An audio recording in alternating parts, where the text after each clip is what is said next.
Good morning. आज हमारे घर में हमारे पंडित जी तो आ गए थे।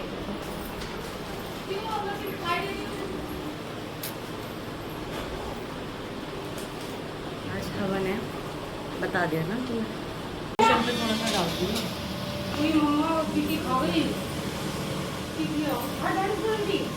इसके अंदर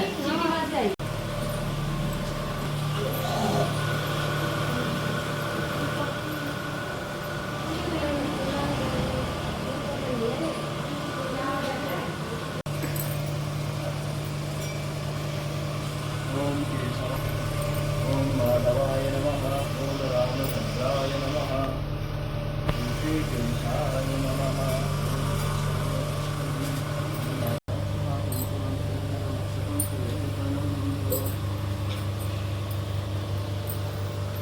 सर्वमंगल मांगल्ये शिवे सर्वार्थ साधिके शरण्ये त्र्यंबके। मेरी बनाई थी, कहाँ से बनाई थी? इसमें दिख तो रही नहीं। दिख रही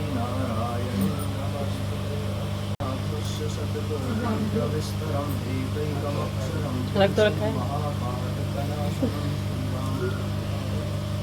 केतुगणाध्यक्षो द्वादश्रेतानि नामानि शृणुयादपि विद्यारम्भे विवाहे च प्रवेशे निर्गमे तथा। ओम श्री गौरी गणेशभ्याय आसनं समर्पयामि। ग्रीवर्ण परपूजिते ओम गणानां त्वा गणपतिगुं हवामहे प्रियाणां त्वा प्रियपतिगुं हवामहे निधीनां त्वा निधिपतिगुं हवामहे वसोमं आहं जासि गर्भधम्मा त्वं जासि गर्भधम्मा। ओम श्रीमन्महागणगणाधिपते श्री गौर्याय नमः। पंचम स्नानं समर्पयामि। पंचम जलं स्नानं समर्पयामि। पूजार्थं पुष्पाणि प्रतिगृह्णामि। ओम श्रीमन्महागणगणाधिपते पुष्पांजलिं समर्पयामि।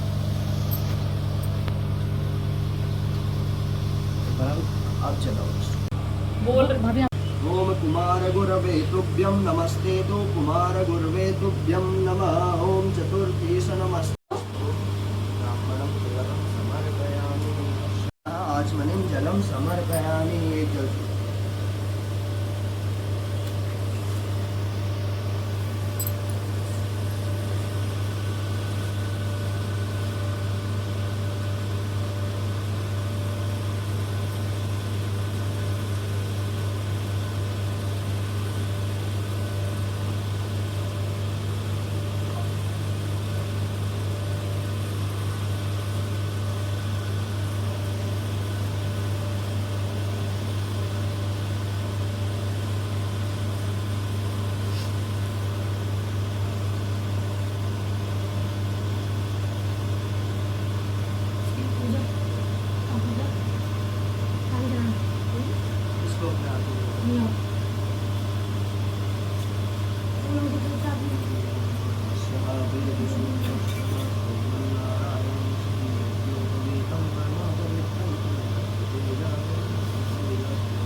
सर्ववर्णप्रदो पूजार्थं पुष्पाणि प्रतिकृतां पुष्पमालाओं सत्यनारायण के हित की इच्छा से अनेक लोगों में घूमते हुए मृत्यु लोक में आ पहुँचे।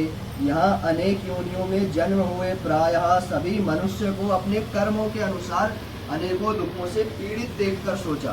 अब यहाँ पे हम सोचेंगे आजकल जैसे लोग बोल देते हैं, यहाँ पे जो समझने वाली बात है वो ये है कि जो वर्ण व्यवस्था भगवान ने बनाई है वो बनाई तो जन्मानुसार है कि अब जैसे अब लोग आजकल बोलते हैं कि अगर ब्राह्मण के घर में जन्म हो गया तो ब्राह्मण नहीं, लेकिन ऐसा नहीं होता। वो आपके पिछले जन्म के जो कर्म थे उस जन्म के अनुसार आप उस कर्म के अनुसार आपको इस जन्म में जन्म मिला है। अब चाहे आप कैसे भी हो, आप किसी की कृपा से नहीं बने कि मैं किसी की कृपा से ब्राह्मण बन गया, ठाकुर बन गया, नहीं। आपने जो पिछले जन्म में कुछ ऐसे कर्म किए होंगे जिस कर्म के अनुसार आपको इस जन्म में वर्ण मिला, ब्राह्मण मिला, ठाकुर मिला, जो भी मिला उसी के उपरांत वर्ण मिलता है। लेकिन लोग यहाँ पे कर्म अनुसार, क्योंकि हम जो कर्म करेंगे वो हमारा अगला जन्म तय करेगा कि अगला जन्म हमें मनुष्य का मिलना भी है या नहीं मिलना, तो वो अगला तय करेगा। यहाँ पे किसी चीज के बारे में जो वो दिया गया है, जोर पकड़ा गया है कि कर्म अनुसार, कि जब हम कर्म कर्म करेंगे तभी अगला जीवन हमारा वैसा होगा। तो अनेक दुखों में पीड़ित देखकर सोचा किस यत्न को करने से निश्चय ही प्राणियों के दुखों का नाश हो जाएगा।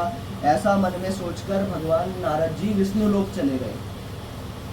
वहाँ श्वेत वर्ण और 4 भुजाओं वाले देवों के ईश नारायण को देखकर, जिनके हाथों में चक्र, शंख, गदा और पद्म थे तथा वरमाला पहने हुए थे, तो नारद जी स्तुति कहने लगे, हे भगवान, आप अत्यंत शक्ति से संपन्न हैं, मन तथा वाणी भी आपको नहीं पा सकती। आपका आदि मध्य अंत भी नहीं है। आप निर्गुण स्वरूप सृष्टि के आदि भूत वे भक्तों के दुखों को नष्ट करने वाले हैं। आपको मेरा नमस्कार है। नारद जी ने इस प्रकार की स्तुति भगवान विष्णु से बोली तो भगवान विष्णु ने बोले, हे मुनिश्रेष्ठ, आपके मन में क्या है? आपका किस काम के लिए आगमन हुआ है? निसंकोच कहें। तब नारद मुनि बोले कि मृत्यु लोक में सब मनुष्य जो अनेक योनियों में पैदा हुए हैं, अपने अपने कर्मों के द्वारा अनेक प्रकार के दुखों से दुखी हो रहे हैं। हे नाथ, यदि आप मुझ पर दया रखते हैं तो बतलाइए कि उन मनुष्यों के सब दुख थोड़े से ही प्रयत्न में कैसे दूर हो जाएं। तब भगवान आदि नारायण भगवान बोले नारद जी से, हे नारद, मनुष्यों की भलाई के लिए तुमने बहुत अच्छी बात पूछी है।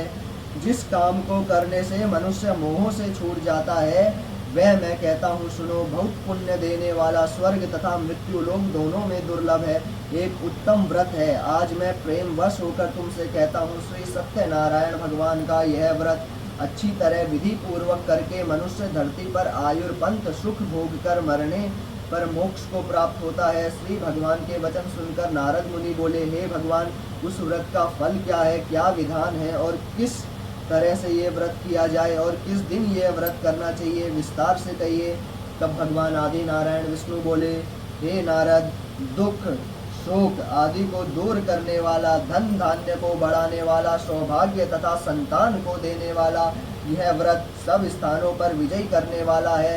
भक्ति और श्रद्धा के साथ किसी भी दिन मनुष्य श्री सत्यनारायण रखता है और सब पदार्थों को भगवान को अर्पण कर देवे तथा बंधुओं सहित ब्राह्मणों को भोजन कराए, पश्चात स्वयं भोजन करे।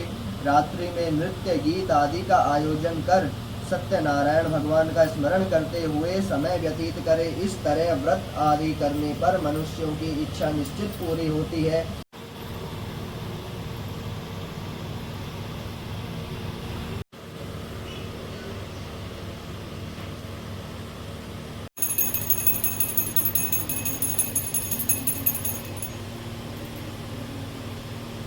लक्ष्मी रमणा, जय श्री लक्ष्मी रमणा, सत्यनारायण स्वामी जन पातक धरना। ओम जय लक्ष्मी रमणा, रत्न जड़ित सिंहासन अद्भुत राम राम श्री राम राम शरणं भव राम राम। श्री रामचंद्र चरणों मनसा स्मरामि, श्री रामचंद्र चरणों वचसा गृणामि, श्री रामचंद्र चरणों शीर्षा नमामि, श्री रामचंद्र चरणों शरणं प्रपद्ये। अष्टम देव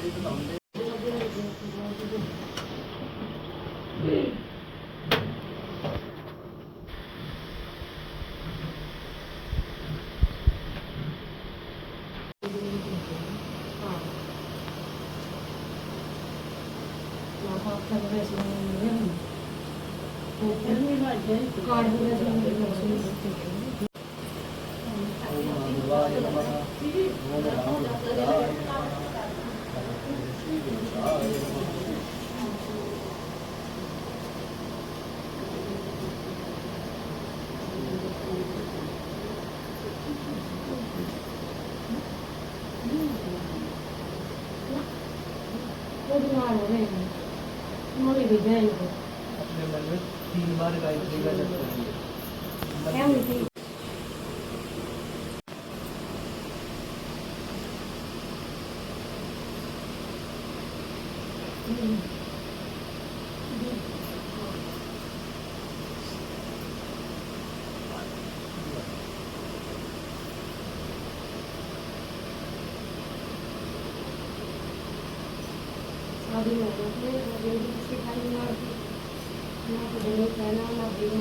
ओम केशवाय नमः। ओम माधवाय नमः। ओम रावभद्राय नमः।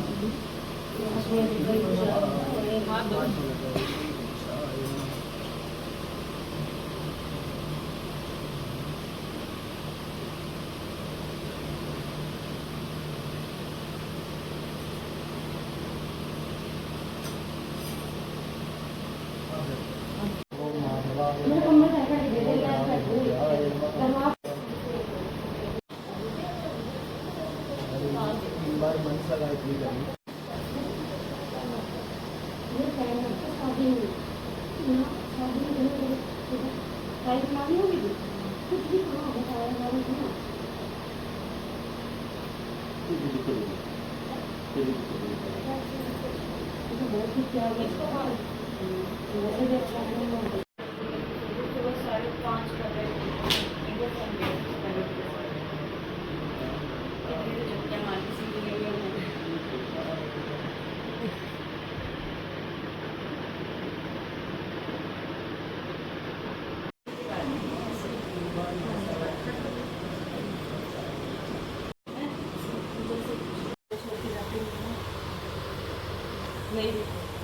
ओम गणानां त्वा गणपतिगुं हवामहे प्रियाणां त्वा प्रियपतिगुं हवामहे निधीनां त्वा निधिपतिगुं हवामहे वसोमम् आहं जासि गर्भदम्मा त्वं जासि गर्भदम्मा श्रीमन्महागणगणाधिपतये नमः स्वाहा।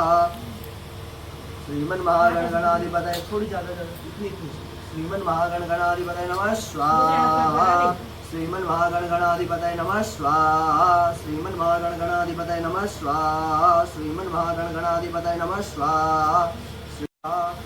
भगवान शंकर का ध्यान करेंगे। कर्पूर गौरम करुणावतारम संसार सारम भुजगेंद्रहारम सदा वसंतम हृदयारविंदे भवम भवा स्वाहा। श्री श्याम सदाशिवाभ्याय नमः स्वाहा। अथस्य शतकोटि प्रविस्तरम एकैकमक्षरम पुंसम महापादिक्तनाशनम श्रीरामभद्राय नमः स्वाहा। श्रीरामभद्राय नमः स्वाहा। श्रीरामभद्राय नमः स्वाहा। श्रीरामभद्राय नमः स्वाहा। श्रीरामभद्राय नमः स्वाहा। श्रीरामभद्राय नमः स्वाहा। श्री विराट वृषभ्याय नमः स्वाहा। ओम विराट वृषभ्याय नमः स्वाहा। तस्माद् दस्वा वृषभ्याय नमः स्वाहा।